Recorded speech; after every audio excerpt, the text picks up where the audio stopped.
Welcome to Dhiman sir classes. Dhiman sir ক্লাসেসে সকলকে স্বাগত জানাই। ধীমান স্যার ক্লাসেসের মূল মন্ত্র হলো be positive, be focused, be practical. আজকে আমরা চলে এসেছি ইকোনমিক্সের নতুন একটা ক্লাস নিয়ে।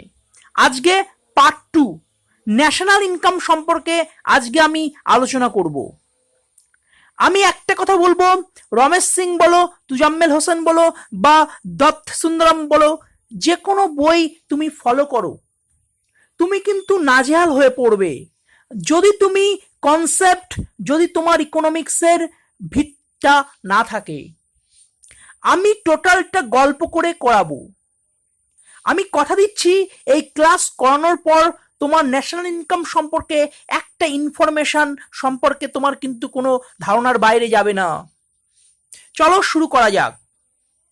National income is the measure of total income of a country.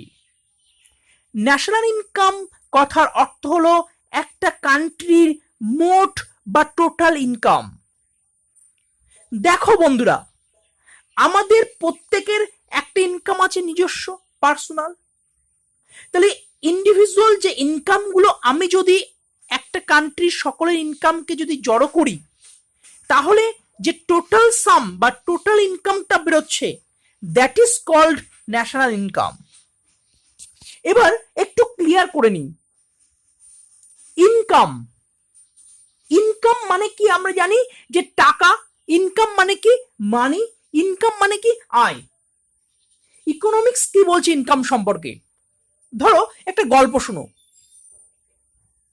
গল্পটা হচ্ছে, মনে করো রাম সারাদিন কলকারখানায় কাজ করে দিনের শেষে 10 টাকা পেল, আর শ্যাম তার দিদির বাড়িতে গিয়ে তার দিদি তাকে 10 টাকা উপহার দিল। তাহলে দুজনেই কি করলো? টাকা পেল। তাহলে দুটোই কি ইনকাম? না। যে কলকারখানায় কাজ করে 10 টাকা দিনের শেষে পেয়েছে সেটা ইনকাম, কিন্তু শ্যামও তো 10 টাকা পেয়েছে। কিন্তু শ্যাম তো সেই 10 টাকা কোনো প্রোডাকশনের মাধ্যমে কোনো কিছু উৎপাদন করেনি, কোনো কিছু প্রডিউস করেনি। ইকোনমিক্স বলছে, যখন কোনো ব্যক্তি প্রোডাকশনের মাধ্যমে টাকা পাচ্ছে, আর্ন করতে পারছে, তখন সেটা ইনকাম। প্রোডাকশন বলতে দুটো জিনিস, একটা গুডস, একটা সার্ভিস। তাহলে যে ব্যক্তিটা গুডস অ্যান্ড সার্ভিসের মাধ্যমে মানি পাচ্ছে, সেই মানিটাই কিন্তু ইকোনমিক্সের কথা ইনকাম। আর যা ভিক্ষুক বা যে কোনো ব্যক্তি যদি গুডস অ্যান্ড সার্ভিসের মাধ্যমে টাকা না পায়, তাহলে সেটা ইনকাম নয়। Next point, national income is also termed as national product. সেই কারণে কিন্তু ন্যাশনাল ইনকামকে ন্যাশনাল প্রোডাক্ট বলা হয়। নেক্সট পয়েন্ট, অ্যাকাউন্টিং ইয়ার। মানে ন্যাশনাল ইনকাম বলতে আমরা জানি যে একটা বছরের ইনকাম, একটা বছরের টোটাল ইনকাম। তাহলে একটা বছর যে টোটাল ইনকাম, সেটা কবে থেকে কবে কাউন্ট হচ্ছে? সেটা 1 এপ্রিল থেকে কাউন্ট হচ্ছে 31 মার্চ পর্যন্ত প্রত্যেক বছরের। ফার্স্ট অ্যাটেম্পট, এই যে ন্যাশনাল ইনকাম সম্পর্কে প্রথম যে অ্যাটেম্পট, সেটা করেছিলেন দাদাভাই নৌরোজি 1867 থেকে 68 সাল। ফার্স্ট অফিসিয়াল অ্যাটেম্পট, অফিসিয়াল ভাবে অ্যাটেম্পট করেছিলেন পিসি মহলানবিশ, অর্থাৎ Prasanta Chandra Mahalanobis. Next point, importance of national income. কেন ন্যাশনাল ইনকাম বা ন্যাশনাল ইনকামের গুরুত্ব কি, বা ন্যাশনাল ইনকামের প্রয়োজনীয়তা কি? ন্যাশনাল ইনকামের প্রয়োজনীয়তা, first point, economic growth. National ইনকামের মাধ্যমে ইকোনমিক গ্রোথটা বোঝা যায়। ইনইকুয়ালিটিস ইন ইনকাম ডিস্ট্রিবিউশন, বলছে যে ইনকামে যদি কোনো অসমতা থাকে বা ইনইকুয়ালিটি থাকে, তাহলে সেই ইনইকুয়ালিটিকে রিডিউস করে দিচ্ছে কে? National income. Next point, corporate sector to plan their business activities and investments. এবং এই ন্যাশনাল ইনকামের মাধ্যমে কর্পোরেট সেক্টরগুলো তারা তাদের বিজনেসের যে অ্যাক্টিভিটি প্ল্যান এই জায়গাগুলো কিন্তু করতে সাহায্য করে। তাহলে ন্যাশনাল ইনকাম থেকে প্রত্যেকবার কম্পিটিটিভ পরীক্ষায়, সেটা ডাব্লিউবিসিএস হতে পারে, ইউপিএসসি হতে পারে, সিজিএল হতে পারে, প্রচুর পরিমাণে পরীক্ষায় কোশ্চেন আসে।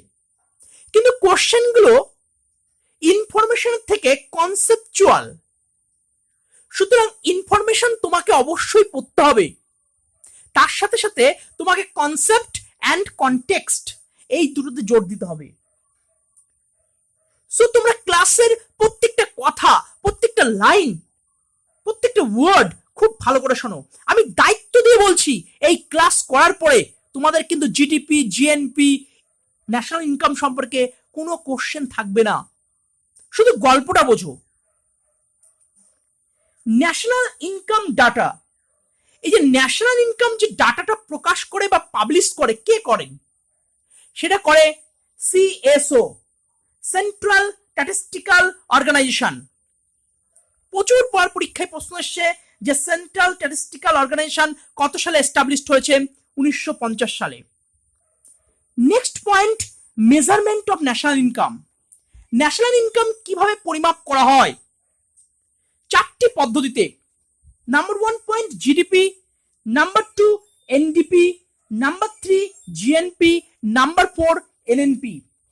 সবচেয়ে মোস্ট ডিফিকাল্ট পোর্শন জিডিপি। এই জিডিপি 99.9% বোঝে না।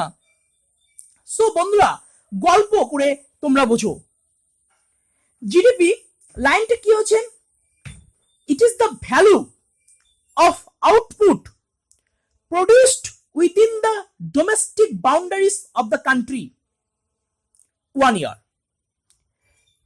মানে কি, এক বছরে একটা কান্ট্রির যতটুকু প্রোডাকশন হচ্ছে সেই প্রোডাকশনই হলো তার জিডিপি।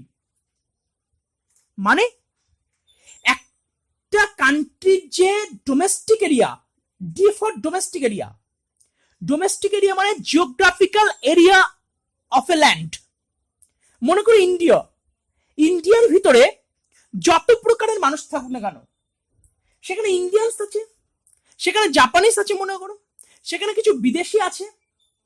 সুতরাং ইন্ডিয়ার ভিতরে কোনটা বিদেশি, কোনটা ইন্ডিয়ানস, কোনটা রেসিডেন্ট, কোনটা ফরেনার্স, সেটা কথা নয়। কথাটা হচ্ছে একটা কান্ট্রির ভিতরে যে মানুষ থাকুক না কেন, তারা যে প্রোডাকশনের মধ্যে যে মানিটা আর্ন করছে সেটা হচ্ছে GDP. Clear? Next point, GDP includes the produce of resident citizens as well as foreign nationals। মানে জিডিপির মধ্যে মূল পয়েন্ট দুটো, একটা হচ্ছে ডোমেস্টিক এরিয়া মানে একটা কান্ট্রি, এবং সেই কান্ট্রির মধ্যে যে মানুষ থাকুক না কেন তারা যে ইনকাম করছে, দ্যাট ইজ কল জিডিপি। এবং জিডিপির একটা ফর্মুলা আছে, I plus C plus G plus TB. I মানে গ্রস ইনভেস্টমেন্ট, সি মানে কনজাম্পশন, জি মানে গভর্নমেন্ট স্পেন্ডিং, অ্যান্ড টিবি মানে ট্রেড ব্যালেন্স। ট্রেড ব্যালেন্স কিভাবে পাচ্ছি? এক্সপোর্ট মাইনাস ইম্পোর্ট করে। এইবার একটু ভালো করে বুঝি। মনে করো বিদেশের কোনো কোম্পানি আমাদের ভারতবর্ষে আছে, অ্যাপোলো আছে, স্যামসাং আছে, নোকিয়া আছে, সেই কোম্পানিগুলি আছে, তার সাথে সাথে আমাদের ভারতীয় কিছু কোম্পানি আছে। তাহলে তারা যে ইনকাম করছে, তারা যে আর্ন করছে, সেটা সকলটাই কি? জিডিপি। সে যতই বাইরের কোম্পানি হোক না কেন। ওকে, ঠিক তেমনই হবে আমাদের বাইরের কান্ট্রিতেও আমাদের কিছু মানুষ আছে, তারা যে মানিটা ইনকাম করছে। যেমন মনে করো প্রিয়াঙ্কা চোপড়া কোথায় আছে? হলিউড। হলিউড কোথায়? ইউএসএ। তাহলে ইউএসএতে মনে করো একটা মুভির জন্য 10 লাখ টাকা পাচ্ছে। তাহলে ওই 10 লাখ টাকাটা যিনি যে ইনকামটা করছে ওটা ইউএসএ জিডিপি। কারণ কি বলছি, একটা কান্ট্রির ভিতরে যে মানুষ থাকুক না কেন যা উৎপন্ন করছে সেটা সেই দেশের জিডিপি। তাহলে আমেরিকান কোম্পানি এখানে যেটা উৎপন্ন করছে সেটা হচ্ছে এখানকার জিডিপি, আমাদের ইন্ডিয়ার জিডিপি। কিন্তু জিএনপি কোথায় হবে? ওইটা হবে আমেরিকান। বোঝা গেছে? তাহলে নেক্সট পয়েন্ট, আরেকটা কথা আমি তোমাকে বলবো, যে আমরা বলি যে জিডিপি 6% বৃদ্ধি পেয়েছে বা 3% হ্রাস পেয়েছে। এই জিডিপির হিসেবটা কিভাবে করা হয়? জিডিপির হিসেবটা করা হয় যে একটা বছরের যে লাস্ট ইয়ারের ক্যালকুলেশন, মনে করো আমি ধরলাম 2017-18 আর 18-19। 17-18-তে জিডিপি 100% ধরলাম, আর 18-19-এ জিডিপি ধরলাম 106%। তাহলে 18-19-এ জিডিপির বৃদ্ধির হার হচ্ছে 6%। মনে করো 17-18-তে আমি জিডিপি ধরলাম 100% এবং এখানে ধরলাম 18-19-এ 103%, তাহলে জিডিপি বৃদ্ধি পেয়েছে 3%। বা মনে করো 2017-18-তে জিডিপি 100% অ্যান্ড এবছর হচ্ছে মনে করো 98%, তাহলে 2% হ্রাস পেয়েছে। এইভাবে কিন্তু জিডিপি কিন্তু ক্যালকুলেটেড করা হয়। নেক্সট পয়েন্ট হচ্ছে জিএনপি। জিএনপি হচ্ছে gross national product. It is the market value of the goods and services produced by the ordinary or normal residents of a particular country. মানে জিডিপিটা হচ্ছে দেশের ভিতরের প্রোডাকশন, আর GNP হচ্ছে দেশ বা দেশের বাইরে কোন সিটিজেন্স। মনে করো আমাদের ইন্ডিয়ার মধ্যে 70 জন মনে করো বসবাস করে, তার মধ্যে 50 জন দেশে বসবাস করে আর 20 জন বাইরে। শুধু দেশের ভিতরটাই নয়, দেশের অভ্যন্তরীণ দেশের বাইরে যে সিটিজেন থাকুক না কেন সেটা হলো তার জিএনপি ওই দেশের। তাহলে 50 জন, 20 জন, 70 জন, 70 জনের জিএনপি কিন্তু এটা। অর্থাৎ মনে করো প্রিয়াঙ্কা চোপড়া ওখানে যে 10 লাখ টাকা ইনকাম করছে ওটা হচ্ছে ওই দেশের জিডিপি, কিন্তু জিএনপিটা কি পাবে? ইন্ডিয়া। মনে করো আমেরিকান কোনো কোম্পানি স্যামসাং বা অন্য কোনো কোম্পানি আমাদের ইন্ডিয়াতে কি করছে, কোম্পানি করে টাকা ইনকাম করছে, জিডিপি হবে ইন্ডিয়ার, জিএনপি হবে আমেরিকার।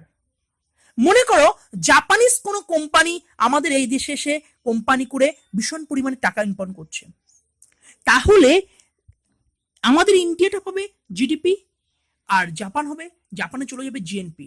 তাহলে বোঝা গেছে, তাহলে একটা কান্ট্রির ভিতরে যা প্রোডাকশন হচ্ছে সে যে দেশের মানুষ হোক না কেন সেটা ওই দেশেরই জিডিপি। আর জিএনপি নির্ধারণ করা হচ্ছে কোন সিটিজেন দ্বারা। তাহলে বন্ধুরা আজকের ক্লাসে আমরা আলোচনা করলাম ন্যাশনাল ইনকাম, আমরা আলোচনা করলাম জিডিপি, আমরা আলোচনা করলাম জিএনপি। আমরা নেক্সট টপিকে আলোচনা করব এনডিপি, এনএনপি গল্প করে। আমাদের ক্লাস যদি ভালো লেগে থাকে তাহলে আমাদের চ্যানেলটি সাবস্ক্রাইব করুন এবং শেয়ার করুন এবং পাশে থাকা বেল আইকনটি প্রেস করুন। এবং আমাদের যে ইনস্টাগ্রাম বা আমাদের যে ফেসবুক পেজ আছে সেটাতে এভরিডে কোশ্চেন অ্যান্সার দেওয়া হয়,